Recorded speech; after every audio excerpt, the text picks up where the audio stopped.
Okay, so today we're going to be starting with the pacing chart, and this is something that can be done really quickly.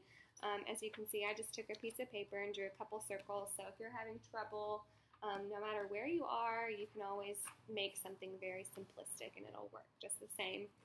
So this is going to be targeting rate reduction, and this will slow down your rate of speech in order to improve intelligibility, so people will be able to hear or understand what you're saying a little better to them.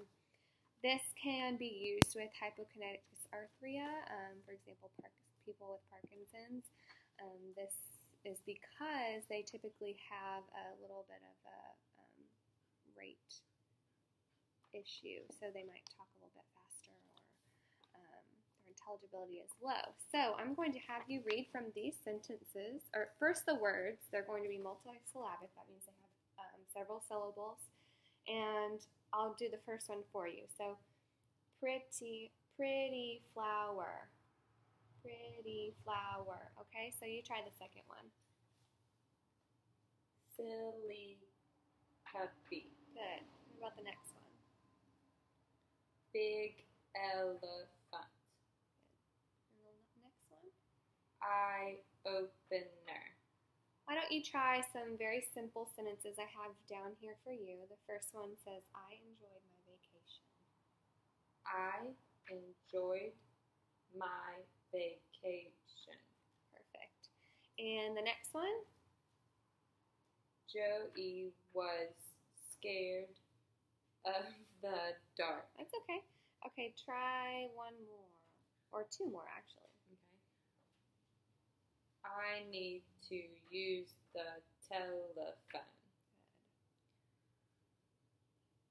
Come over tomorrow after work. Good. So that sounded really nice, and this helps you just pace out how fast you're talking. Okay, so let's move on. Next, I have a different method for rate of speech, reducing the rate of speech, and that's using a metronome. So if you've ever had any sort of music experience, you might have seen the little metronomes. They kind of look like this, and they go back and forth, and they do some clicks. Well, I have one on my phone, so I chose a speed for you, and we'll try it out. We can adjust as needed, but this will, again, help you slow down and improve your intelligibility, just helping people understand what you're saying a little better. This can also be used for hypokinetic dysarthria because, again, like I said before, people have problems with fast rate of speech. So in this one, I'm just going to have you, I'm going to do it with you the first time, but I'm going to have you say the first line of the Pledge of Allegiance to the beats of the metronome. And although this may sound kind of automated, this will help you grasp a good rate of speech. So it won't really sound this way when you're talking about something on your own. Okay, so let's see. Okay, I pledge allegiance to the flag of the United States of America. Good, that sounded really nice. So if you notice what I was doing too, I was tapping at the same time, just because that helps me stay on beat. So that's something you could try also. And then we'll go on to the next one. So the next one, we're going to practice speaking immediately on exhalation. So right as you're breathing out, I want you to start speaking, and this will help with your breath support because you have a hard time and you have very shallow breath support. This will help you get as many words out as you possibly can on one breath. So this can also be used in hypokinetic dysarthria because people with this type of dysarthria typically have poor breath support.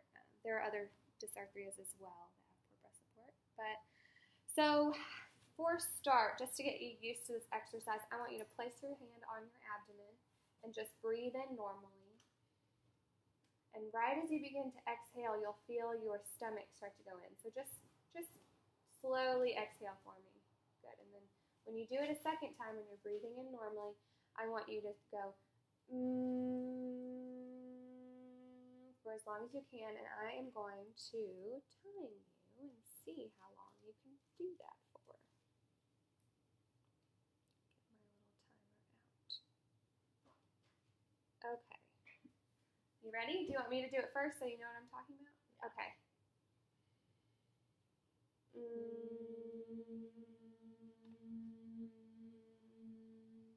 Good. Now you try that by yourself.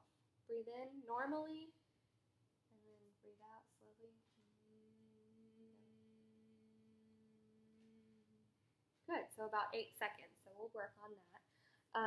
But we can use this with just actual speaking. So if we want to do, if we work our way up to the word level and then maybe the sentence level eventually, I think this will really help you. So our next exercise, behavioral treatment, is going to be exaggerating consonants. Another term for this is over-articulation. So that's exactly what it sounds like. On those consonant sounds, you're going to overemphasize those, and that's going to result in a little bit of a clearer speech.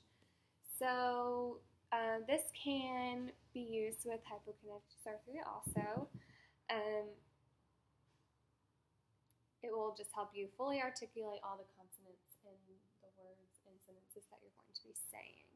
And I really want you to focus on the middle and the end of words, because I've noticed that you have trouble with that. You're pretty good with the onset of words, and then gets a little harder towards the end. So try that, and I'm going to have you read from this word list here. Balloon. Perfect. So I really heard all of those consonants, that B, the L, and the N. So try the next one. Baseball. Good. And the next one? Muffin. I really heard that F sound. That's really good because that's a very high frequency sound. And what's the last one? Cupid. Good. So I know this might feel a little funny, but that's okay. Because what feels a little funny to you actually sounds better to me, and I can understand what you're saying when you do that. So the last one is a little trick that it's just a little sensory trick. So if you have some involuntary movements of your mouth when you're speaking, typically found in hyperkinetic dysarthria of dystonia, this sensory trick can suppress those involuntary movements and result in more precise articulation. So what the idea is if you have something very subtle to distract you from, and not distract you, but give you that sensory input that you're looking for, you'll have a decrease in those involuntary movements. So I've used a mint or a piece of gum, so I would like to try this with you and see if it works, and we might have to play around with it a little bit. But just take a little piece of gum and put it in your mouth, and you can do a mint, you can do all sorts of different things. So no one has to know. The only downside to this is it may be temporary. Research has shown that this isn't a long-term fix, but it could help you for now, and that's okay. So let's try saying these sentences again using this and see if we see an improvement in your involuntary movements. I enjoyed my vacation. Good. Joey was scared of the dark. Sounds really great. Keep going. I need to use the telephone. Okay, and the last one. Come over tomorrow after work. That was great. Okay, so we have finished our behavioral treatments video demonstration. Bye.